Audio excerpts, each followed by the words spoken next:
Welcome to the United States of Tiffany. Our commentary offers a humorous take on wrestling. Please note, we're not bullying or attacking the wrestlers. We're engaging with the choreographed sport and its storylines. Our jokes and observations are about the characters and storylines, not the real people behind them. Tourists and citizens alike, welcome. Enjoy the show, and remember, it's all in good fun.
Hello, dears. How are you guys doing? I hope that you are doing well.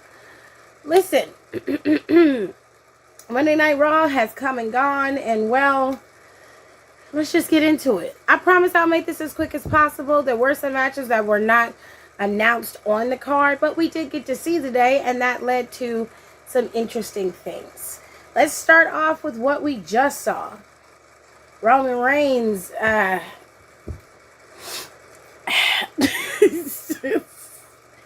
well, hey, it seems like the story between Roman and Jacob Fatu is not over. In fact, it's quite the opposite. Roman Reigns basically got his ass whipped, as did his cousins, all in succession, all together.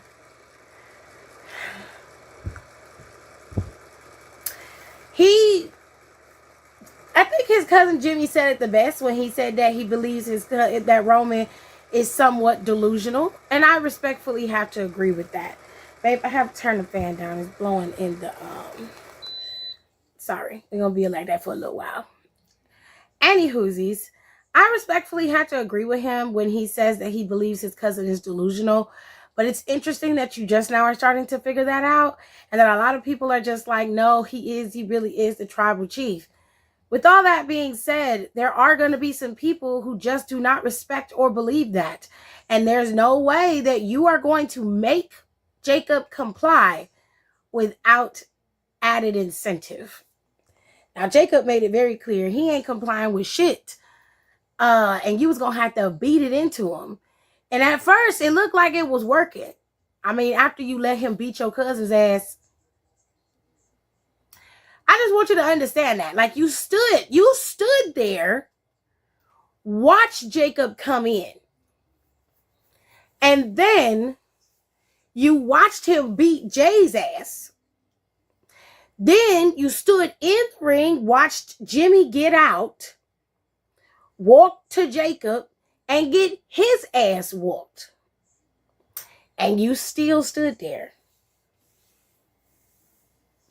waiting for your tribal chief, waiting for your opponent to come to you because you're the tribal chief. This is where I have been telling y'all for years that I think that Roman Reigns believes everything that he is saying. He lives it and he breathes it. But what he fails to understand is that everybody else just does not believe that way. And they're not going to see him and fear him because, one, he ain't ruling like he used to. Jay and Jimmy are not under his tutelage or under his thumb anymore. There is no more wise man to manipulate things for you. You're on your own. So now you have no way to control your opponent. You have no way to manipulate anything or shift the tides in your favor. And you still behave as if that is true. But you are going to find out very soon, even if Jacob isn't your last opponent, you are going to find out that you being the tribal chief is not enough anymore. It's not enough. It's not enough to make people fall in line. It's not enough to make people comply. It ain't enough. And Jacob is not listening to anything that any of you have to say. He's angry because you left him to suffer while you and your cousins enjoyed the fruits of all of your family's labor. Not just your father's, not just your uncles, but every person who came before you. There was a pathway laid for you and for the Usos. And there could have been a pathway for Jacob, but you left him to fend for himself. So he had to grind and hustle and eat his own way. And because of that, he is angry with you. And if we're being honest, rightfully so. You say that Jacob wasn't ready. Well, let's look at the facts. If we're being honest, and you told me almost 15 years ago that the Usos would be one of the top tag teams in the WWE, you probably would have gotten me on a good day and I would have said true. But they had to shift in order to get there. There was a character change that came. And for you, you were always the chosen one. You were always the golden boy. You were always given the opportunities to fail and then revive yourself so that you can get to where you were supposed to be. You were always given the chance to fix what was difficult, or rather what wasn't working. You were able to fix it. That's not always the case with everybody. There was a time when everyone thought you weren't ready. But they ignored that and they gave you the championship anyway. All Jacob wanted was an opportunity. And you thwarted it. You looked down on him as if what he was asking was beneath you. So now you're going to have to suffer the consequences of it. And it looks like those consequences are dire. Jacob Fatu decimated Roman Reigns today, along with his cousins. Not only did he use that tongue and death grip, but he took at least 4 to 5 chair shots and then got up, hit his cousin with another tongue and death grip, put him through the table, and then after he saw them getting up and stirring, he ran back around and put his cousins through the barricade. What the fuck are y'all doing? He's watching the game. Y'all to let these motherfuckers cut this lead down to 8. Playoff season. As we continue to keep talking about things that have happened on Monday Night Raw, let's talk about the Vision, the Street Profits, and Joe Hendry. There was a 6-man tag team match that happened today, and it seemed to be doing very well. The Vision lost that match due to Seth Rollins' interference. Now, here's where things get a little sticky. Towards the end, of that match, or rather at the end of that match, Seth Rollins was in the ring talking to Dawkins, helping him. And as soon as Braun Breaker got up and got ready to take out Seth, he moved out of the way and let Dawkins eat the spear. I don't understand why he didn't just push Dawkins out of the way. That would have made Braun go right into the turnbuckle or into the ring post. But he chose to just let him eat the pin, eat the spear. It was bad. So the first thing that Montez saw when he got up off the floor was Seth Rollins standing there while his homeboy, partner, and friend is laid out writhing in pain. And he's trying to make sense of what he sees because he knows that Seth Rollins can't be trusted. Meanwhile, Joe Hendry was out. Joe Hendry didn't get up. He wasn't a part of the conversation. We get to the back. And Joe Hendry, well, not Joe, but Seth Rollins walks up on the Street Profits as the Street Profits are talking to Kathy, I believe. It was either Kathy or Jackie. I can't remember. He was talking to them and he walked up. And Montez was just basically telling that nigga he don't want to have nothing to do with him. And Seth is just like, you going after those tag team titles, then I think it's time for us to have a conversation. Montez is like, nah, dude, because the last time we talked, from my understanding, you said that I need to stay out your way, and we need to stay out your side. We need to stay out your way, and you need to stay out of ours. And it was like, okay, cool. Then if that's the case, then it's cool. Seth was like, you right, I said that, but I was wrong. So he was like, nah, fam, see, everybody right about what they say about you. He said, you're one of the greatest of all time. But they also say that your ass can't be trusted. And I 1000% agree. We don't need your damn help to win no tag team championships. And I agree with Montez. They do not need his help to win the championships. But they do need his help dealing with the vision. He will learn that later. But for now, Montez is going to continue to have his grandstanding. Dawkins is on board with accepting the help. But Montez ain't having it. Not to mention earlier in the night, Austin Theory thought he had a good one when he decided to mention that Montez is only here for the tag team titles because his wife no longer can pay the bills. Now, I don't know about y'all, but I don't think Austin Theory know how maternity leave work, but it would make sense because in order for you to understand that, you would have to be able to fuck bitches and get them pregnant. And I just don't see that happening. But, you know, I could be wrong.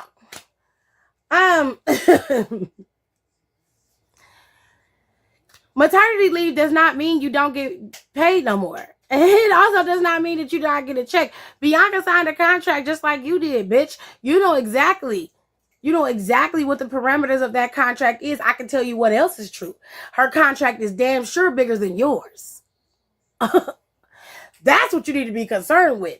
You also should be more concerned with the fact that no matter what you do and how you operate, you're never going to get over with the fans at the rate that you're going. Meanwhile, Montez could come out there and not say nothing, and he could get over. Dawkins can come out there, talk his shit, and he can get over. What's sad about you, Austin Theory, is that out of every single member of the Vision, including Bronson Reed, and this is an absolute truth, you are the weakest link. And that is sad compared to Logan Paul. Logan Paul can cut promos, terrible or not. He can cut them. You, on the other hand, struggle on the microphone to connect with anything, anybody, in any way. You can't do it. Every time you open your mouth, it's like listening to a child. It doesn't work. What you're saying doesn't land. It doesn't hit like it should. You should be embarrassed. But you're too arrogant to be embarrassed. That's your own problem. I'm just causing it like I sees it, okay? Now, moving on.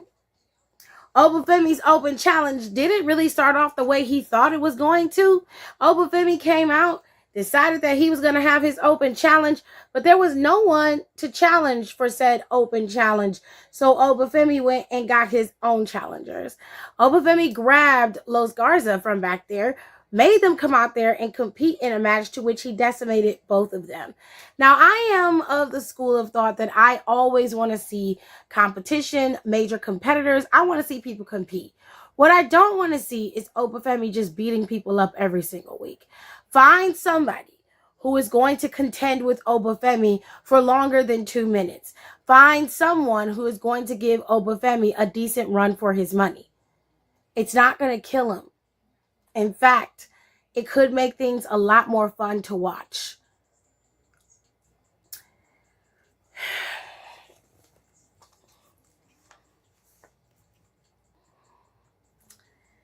Your women's tag team champions were called out last week, and they decided to show up on Monday Night Raw. Let's just say that Brie Bella is always as robotic as she has always been on the microphone. She had a few blunders while talking, and I just didn't care enough to hyperfixate on anything that they were saying. I will say I'm with Roxanne when she said, Roxanne told her, how dare you set the bar so low for me. I'm like, well, she's not lying. I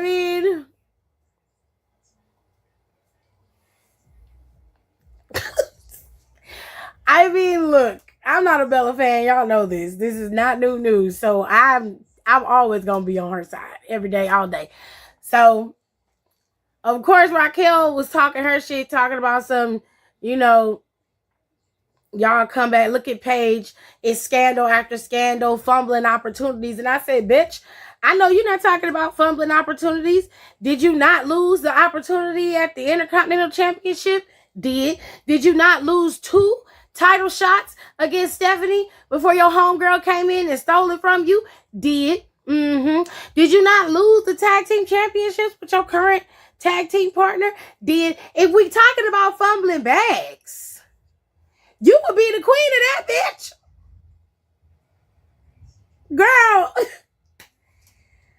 Girl, you can't call people out and then you're missing all of the assignments. At least Paige has been the champion.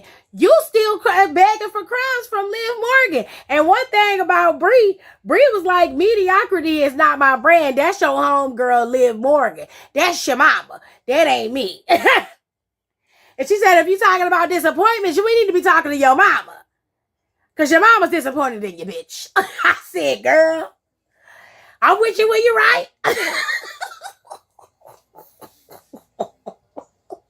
I'm with you when you're right. Okay? Tore her ass up as they should have. Okay? Now, both of them get to fighting and hollering and screaming with each other. And then here come Liv Morgan with her 30... Liv Morgan's pants was huge today. I don't know what the fuck was going on, but them pants was huge. They was damn near hammer pants. I said, girl. Anyway, she ended up coming in there helping her homegirls win, which is probably what's going to happen on Monday next week when the tag team titles are up for grabs. And I'm pretty sure, or they should, have Bayley and Lyra come in there and cause some havoc because it's just necessary, okay? Now, look. The rest of the show go as follows, okay? Finn Balor took out what's his face? JD McDonough. So he could not interfere with the match with Dominic Mysterio and El Grande Americano. Now, because of this match had the AAA championship on the line. Y'all know that the other El Grande Americano is the first one in line to get a title shot against Dom. So he was going to be pissed if El Grande Americano, the OG, is the one who got the title shot over him. He wasn't having that shit. Okay, so he came out there with his homeboys, Rayo and Bravo, took out everybody. Now, of course, raggedy ass Julian... Them 2 ragamuffins from American Made came out there. Let me tell you something. Brutus's mask is a kiki. Brutus's mask does not fit at all. I don't know what they thought they was doing with that mask, but it does not fit. And I need them to make it fit. Go adjust that bitch and make it fit, please. Please. It looked like they just found a mask in the garbage and put it on his head and he been wearing it. Child boom. Anyways, this took out both of the El Grande's, right-hand men, took both of them out. They all ended up fighting outside the ring. Now, that left OG El Grande, the new El Grande, and Dom. Now, Dom is in the ring wrestling, and of course, El Grande is in there trying to distract OG. OG ends up getting hit with a 619 via Dom. Frog splash, match is over. Dominic Mysterio retains his championship. I expected nothing less. I just wish they would have dropped it because it just would have been just a little bit sweet just to see Dom crash out, because I want Judgment Day to be broken up by the end of the year. And they need to start planting seeds, which they haven't done yet. And I need them to do it immediately.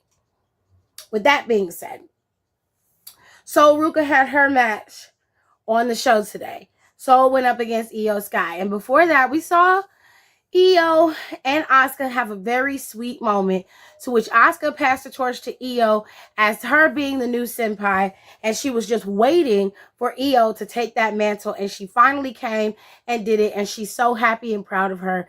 And Asuka then left. So from what we understand, Asuka is on, she's going to be working on a, how can I put it? I'm a little sweaty. Sorry, y'all. The Earl's coming through. I have to blot it down, child. That's a little better. Just a little bit.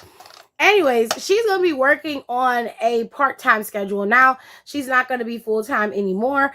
And I'm okay with that. I love Asuka. I think Asuka is wonderful. But at some point, you got to move on and move forward. And I'm glad for her. Like, Asuka is a true Renaissance woman. She has done so much in her life. When she gets ready to sit down and settle down with her grandkids and having conversations with her grandkids about her life, the things that she's going to be able to tell her kids she did, the way she revolutionized wrestling for people, how she has been a businesswoman and an owner of her own, just doing her own thing for so long and being one of the greatest wrestlers, male or female, of all time. She's going to have stories for days, and her kids are always going to just be infatuated with the life that she has led. It's just going to be sensational. I hope she writes a book, because I would love to read it. But Io Sky had to prepare because she had a match against Soul Ruka. The match itself was great. I love the match. Soul was going to hit her Soul Snatcher, but Io Sky, being the ever clever genius of the sky, was able to sidestep her Soul Snatcher, and that left Soul very vulnerable and open for a pin, and she ended up losing her first match. Io beat her, but it was all cool. She learned something there, and she's proceeded forward afterwards. So it is what it is. That's why I said part-time, babe. Part-time, you know, where you only work in certain instances. Right. Glad we're on the same page. Anywhoosies, so what else did we have? That was it, right? That was the whole show? For the most part, yeah. That was it. That was everything. Unless I missed something. Did I miss something? Anybody in the comments say I missed something? Let me know if I missed something. Only thing I can tell you is that backstage, there was a few interactions. You had Soul Ruka backstage, and of course, Becky was there. And she decided to make fun of the fact that Soul Ruka lost her match to Io Sky. As if Io isn't one of the greatest wrestlers of all time, and definitely 10 times better than Becky. Right. Ladies and gentlemen, that was it. That was Monday Night Raw. Was it over the top? Was it crazy? Was it nuts? Towards the end, it was. But for the most part, the show itself is pretty solid. So, make sure you guys rate, comment, and subscribe. I have some stuff coming down the pike over here for Psych Design TV too. But in the meantime, if you are into the mess, the stuff I want to talk about podcast is up over on my other channel. It is also up on Spotify. And we do Am I the Assholes? Pop Culture Wednesday is coming out on Wednesday this week because there's a lot going on and I want to talk about it. So don't forget to follow me over there as well so you can get the mess. Oh, I missed Javon.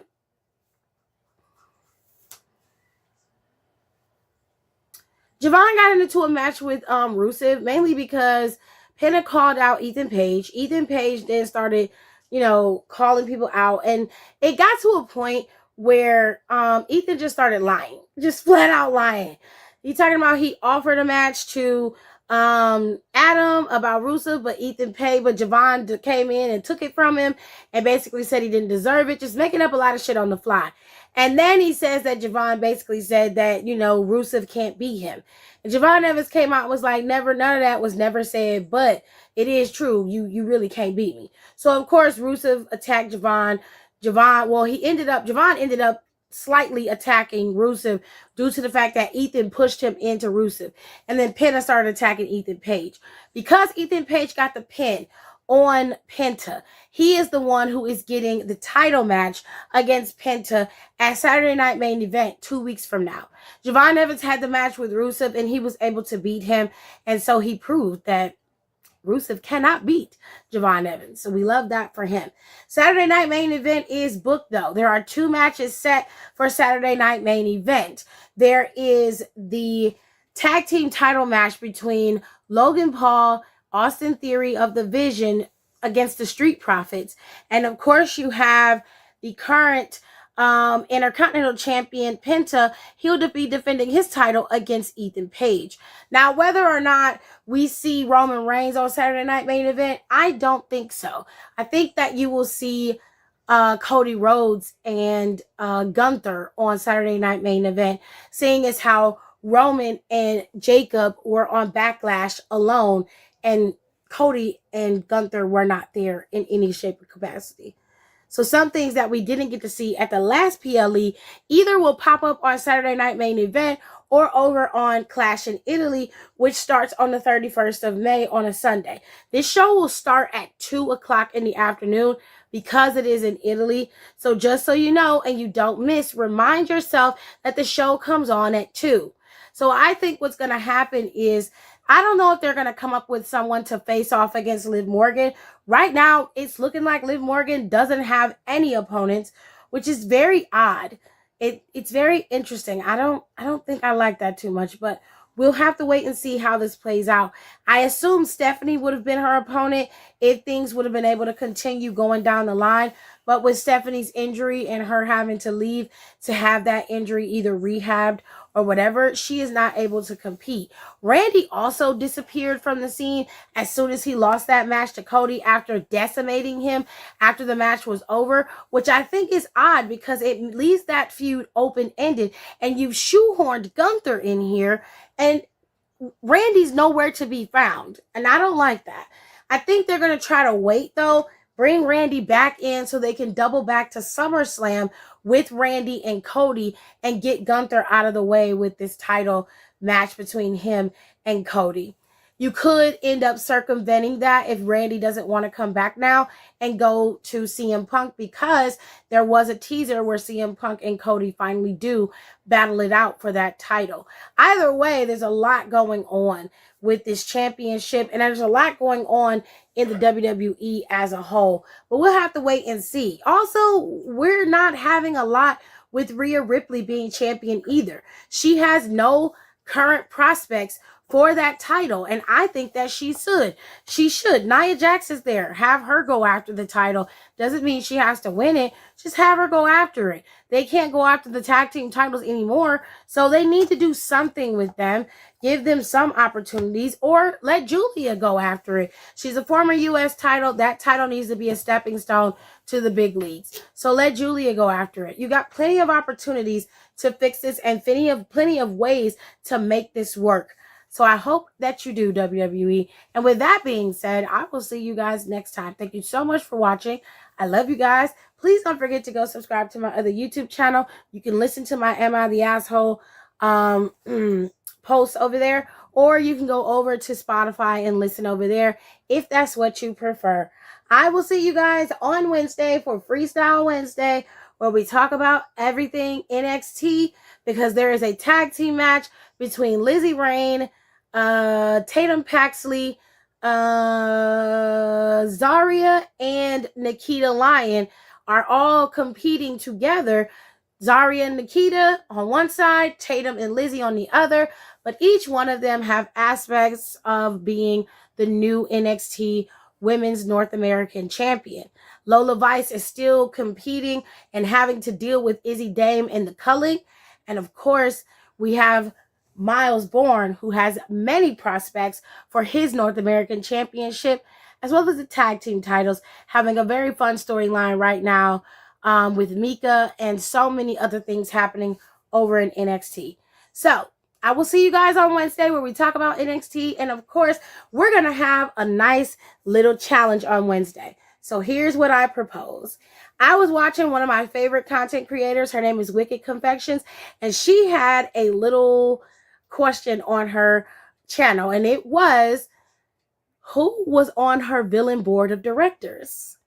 And I was like, my villain board of directors. What would you do in terms of who would you get if you needed a set of villains to dictate how you would move, strategy, and everything else? Who would be your top 5? I pushed mine to 7. Let's do top 7. Your top 7 villains that you want on your villain board. That's going to be our topic of discussion this Wednesday. And I will see you guys then. We're going to start a little late for Freestyle Wednesday. Okay? So just so you know. But I'll see you guys on Wednesday. Villain board of directors. Who is it? I'll see y'all Wednesday. Bye. Thanks for tuning in. Don't forget to rate, comment, and subscribe for more wrestling content. Check out our merch and consider becoming a member for exclusive perks, special emojis, and members-only content.